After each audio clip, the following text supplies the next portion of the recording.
All righty. Hey, David. Thank you for joining me here today for our event with eBiz.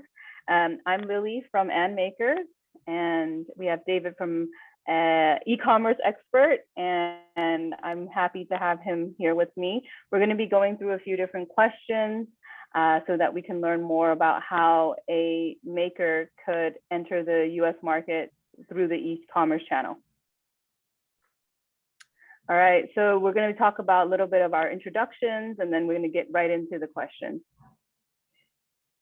So David, as we begin, can you share a little bit about yourself and your background? Sure, Lily, thank you. Hi, everyone. Just a little bit about me. I've been doing this for a little while. I started my career back in the day at Macy's and was in their executive training program, did a lot of work in stores and in the buying office, and eventually got into planning and allocation, which I continued that into my Foot Locker days. But really where I spent a lot of time is in Bed Bath & Beyond, and that's really where I cut my teeth in really being well-rounded in the industry.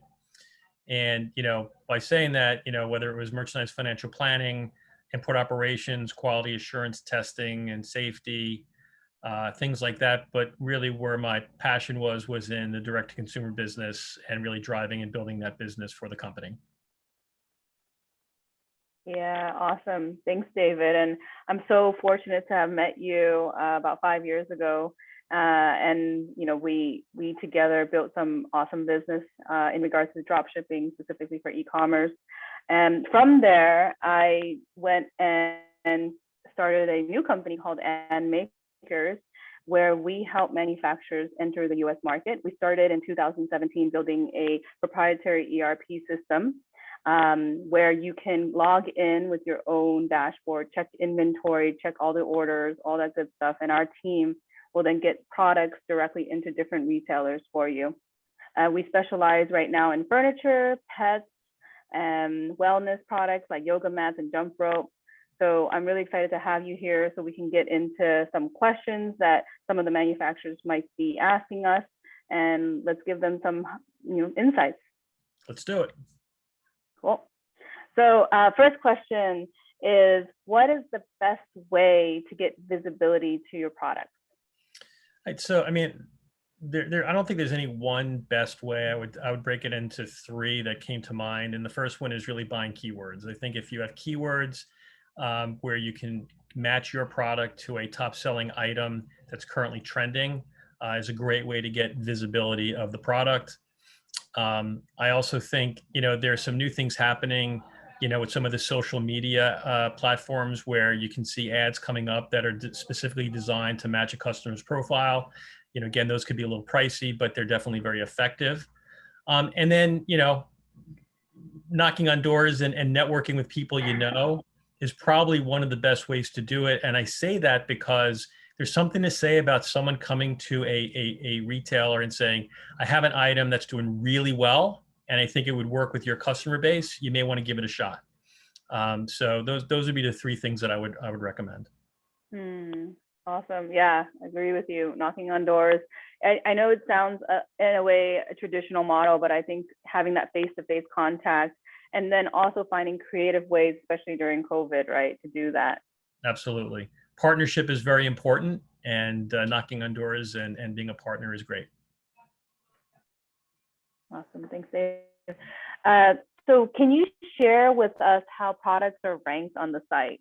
Is there a specific formula that you've noticed retailers have incorporated? Yeah, I mean, look, there's lots of ways that items can get ranked. There's this black box that works kind of behind the scenes and has all kinds of algorithms that going to help determine, how a customer will see those products. I think the single best one is a top seller, right? Because if you go onto a website, it's usually calibrated based on what the top seller is within that category. Another way is new seller, right? So if there's a new item that's on the platform, that also gets up because the companies want to show newness and the customers want to see newness. So that's a great way to get in there. Product reviews play a big role as well, because sometimes people want to look at products based on 5-star reviews or 4-star reviews to give them confidence to buy that product. And, the last one I'm not a fan of, but they call it boost and bury. And boost and bury is where a company actually goes in there and artificially moves a product up or down based on some retailers pay to play kind of way they run their business. Yeah, I've noticed that as well. And yeah, I think reviews is really something that, for me at least personally, I do look at a lot. And yes, I think sometimes the artificial boosting is sometimes required, right? Because if it's new and there isn't any visibility, sometimes we have to invest some marketing to get it up top.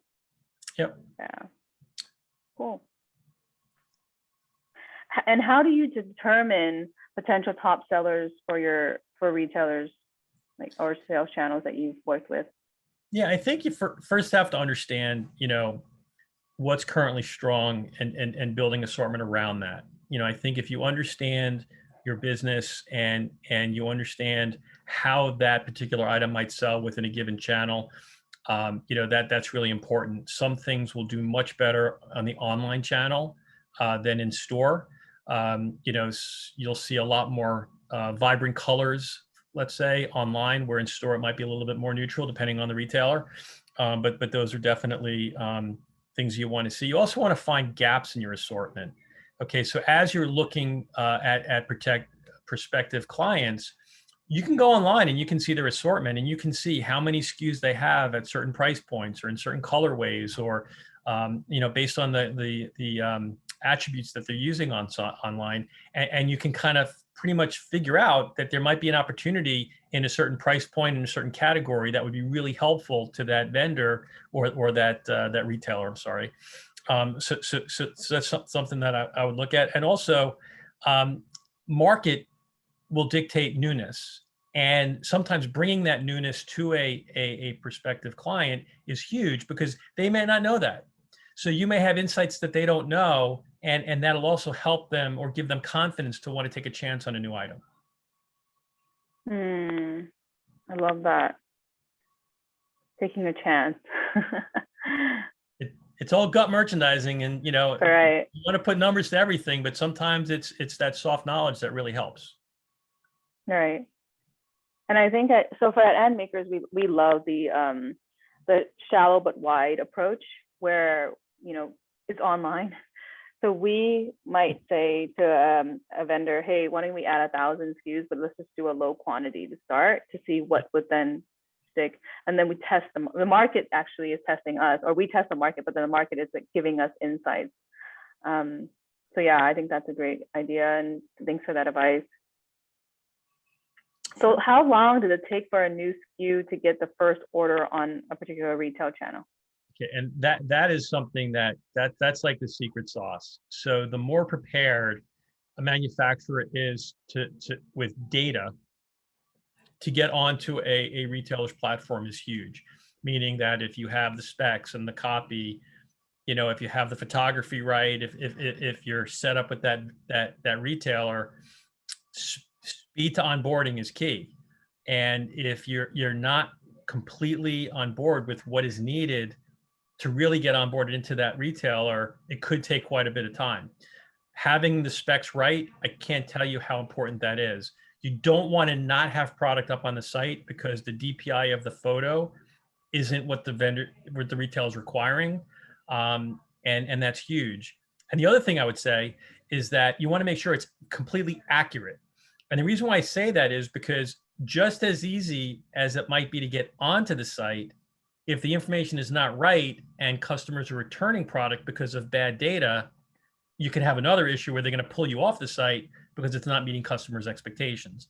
So having the data right and understanding the requirements within a retailer is going to be, in my opinion, the biggest win on getting that item up quickly so you can get that first sale. And honestly, if it's right, that first sale can happen the same day. Right. Yeah. So getting right resolution for images, getting the right information in regards to like dimensions, weights, attributes, all that good stuff. And how important are lifestyle images, would you say? Huge. It's huge. One, because it'll help the customer envision what that product will look like in their home. It may not be the exact lifestyle they're looking for, but normally if it's the right visualization that they can get a better understanding than just a white or gray silo makes all the difference in the world. And in many instances, it can differentiate you from a competitor because now they're going to see that lifestyle on your shot, but not on someone else's. So it's very important Right. to have that. Also, any kind of video or anything that'll go to helping sell that product, because when you're online in particular, you don't have anyone helping you. So you have to find those things going to help your item stand out to all the other items that are on a site.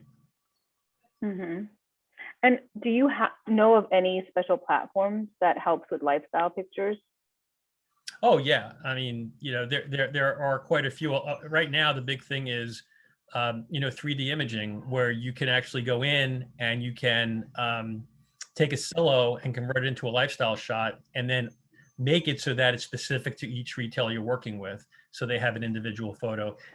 All 3D comes to mind as one that I've been working with, and they're really good.